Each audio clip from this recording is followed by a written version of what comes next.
গল টেস্টের দ্বিতীয় দিন শেষ। তবে এই দ্বিতীয় দিনে ঘটেছে অনেক ঘটনা। কারণ দ্বিতীয় দিন শেষ হলেও এখন পর্যন্ত বাংলাদেশের প্রথম ইনিংস শেষ হয়নি। মাঝপথে দীর্ঘক্ষণ বৃষ্টি হয়েছিল, বৃষ্টির কারণে খেলা বন্ধ ছিল এবং সেই বৃষ্টির কারণে কিন্তু 29 ওভার খেলা হয়নি দ্বিতীয় দিন। অর্থাৎ প্রথম দিনে কিন্তু 90 ওভারের পুরো 90 ওভার খেলা হয়েছিল, কিন্তু দ্বিতীয় দিনে খেলা হয়েছে মাত্র 61 ওভার, অর্থাৎ 151 ওভার বাংলাদেশ দল ব্যাটিং করেছে। 9 উইকেটে 484 রান করেছে বাংলাদেশ দল এখন পর্যন্ত।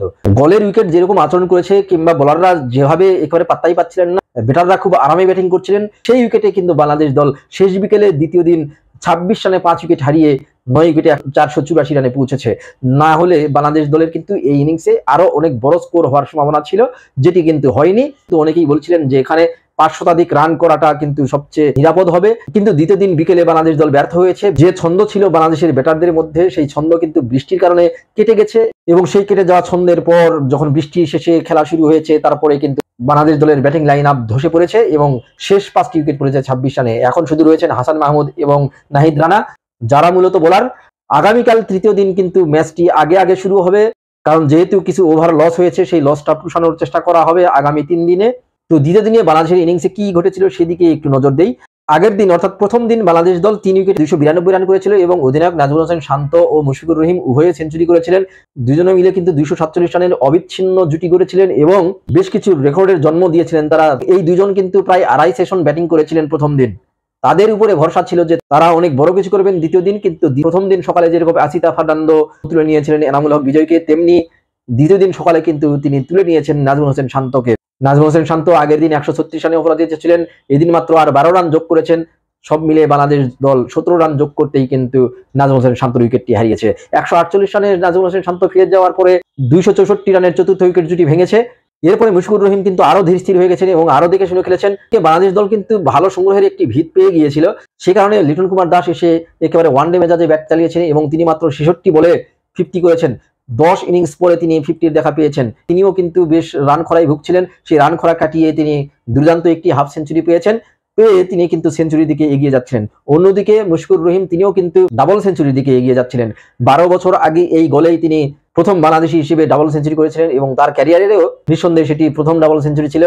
গোলের সেই স্মৃতি তিনি বারবার মনে করিয়ে দিচ্ছিলেন। এবারও তিনি হয়তো ডাবল সেঞ্চুরি করবেন। তিনি 1.5 শতাধিক রান করে ফেলেন এবং টেস্টে এটি তার কিন্তু সপ্তম 1.5 শতাধিক রান।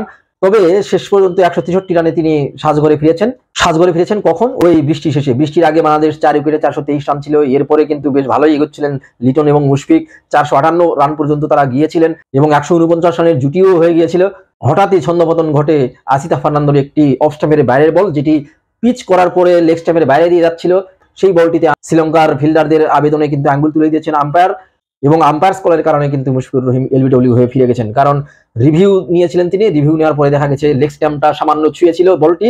আম্পায়ার যদি আউটটা না দিতেন তাহলে কিন্তু কোনোভাবেই আবেদন করে উইকেট পেত না, কিংবা শ্রীলঙ্কা যদি এখানে রিভিউ নিত সেই ক্ষেত্রে কিন্তু তারা উইকেটটা পেত না। অর্থাৎ দুর্ভাগ্য মুশফিকুর রহিম, তিনি কিন্তু সাজঘরে ফিরেছেন 163 রানে, ডাবল সেঞ্চুরিটি আর হয়নি।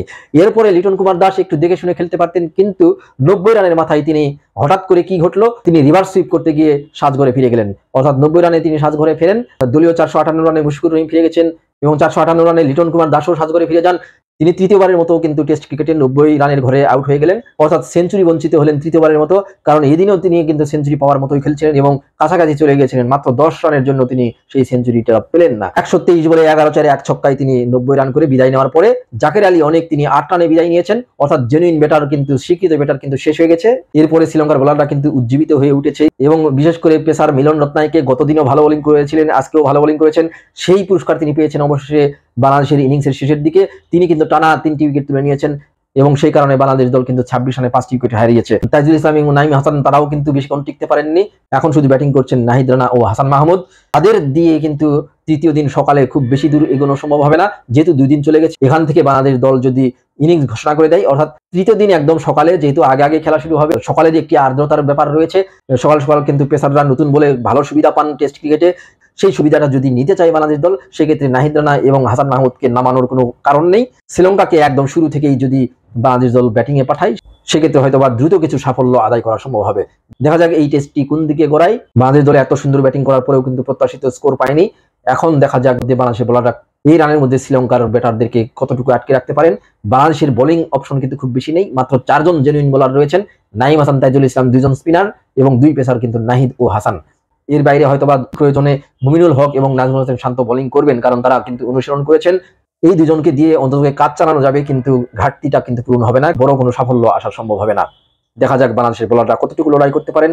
এই টেস্টের কিন্তু আগামীকালকে তৃতীয় দিন অত্যন্ত ভাইটাল হতে চলেছে, কারণ তৃতীয় দিন শ্রীলঙ্কা কেমন ব্যাটিং করবে এবং বাংলাদেশ দল কেমন বোলিং করবে সেটির উপর কিন্তু এই টেস্টের গতি প্রকৃতি নির্ধারিত হবে। ধন্যবাদ সবাইকে।